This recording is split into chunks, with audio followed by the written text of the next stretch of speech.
கிறிஸ்துவுக்குள் பிரியமான சகோதர சகோதரிகளே, இந்த மனமகிழ்ச்சியான காலை வேளையிலே உங்களை வாழ்த்தி வரவேற்கிறேன். இன்றைய தினம் நாம் தியானிக்க இருக்கிற வசனம் சங்கீதம் 139 2ஆம் வசனம். என் உட்காருதலையும் என் எழுந்திருக்குதலையும் நீர் அறிந்திருக்கிறீர், என் நினைவுகளை தூரத்திலிருந்து அறிகிறீர். மனிதன் எவ்வளவு திறமைசாலியாக தன் திறமைகளை வெளிப்படுத்தி விஞ்ஞானத்தில் பல மைல்கள் சாதனைகளை நிகழ்த்தினாலும் தேவனுடைய படைப்புகளின் இரகசியங்களை ஒரு பிடி அளவு கூட கண்டுபிடிக்க முடியவில்லை. இந்த ஆச்சரியமான தேவன் நம்மை படைத்து நாம் வாழ வழிகளை எல்லாம் வகுத்து நம் நினைவுகளை தூரத்திலிருந்து அறிகிறார் என்பது ஆச்சரியமான காரியம். ஒரு முறை விபத்தில் அடிபட்டு சுய நினைவை இழந்த சிறுவனை காண அவனது தாய் ஹாஸ்பிட்டலுக்கு வந்தாங்க. டாக்டர்கள் அவனை பார்க்க அனுமதியாததால் தாயார் கெஞ்சியதால் அனுமதித்து அவனிடம் பேசவோ உணர்ச்சி பெருக்கை காண்பிக்கவோ கூடாது என கட்டுப்பாடு விதித்தனர். தாய் அவர்கள் சம்மதத்துடன் உள்ளே சென்றாள்.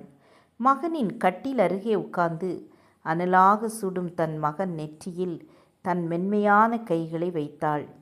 கண்விழிக்காமல் மகன் சொன்னான், அம்மா, நீ வருவாய் என்று எனக்கு தெரியும்.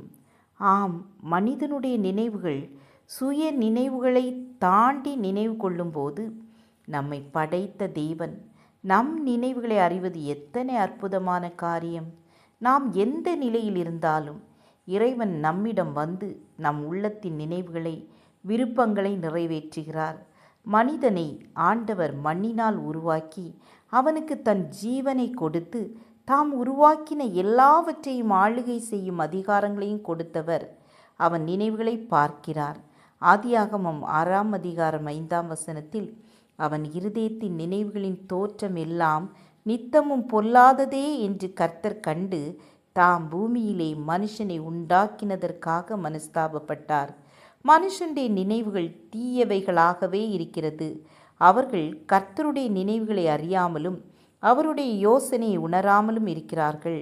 மீகா 4ஆம் அதிகாரம் 12ஆம் வசனத்தில் நம்மிடம் உள்ள தீய நினைவுகள் ஆண்டவரை துக்கப்படுத்தும் என்று எழுதப்பட்டுள்ளது. நல்ல நினைவுகள் ஆண்டவரை என்ன செய்யுமாம்? மகிழ பண்ணுமாம். நம்முடைய சிந்தனைகள் நல்லவைகளாக இருக்க வேண்டும். தீய எண்ணங்களை நம்மை விட்டு விலக்க வேண்டும். ஜெபம் செய்வோம்.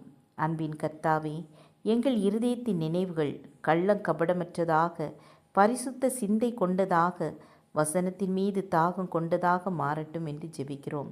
இயேசுவின் நாமத்தில் பிதாவே, ஆமேன் ஆமேன். God bless you.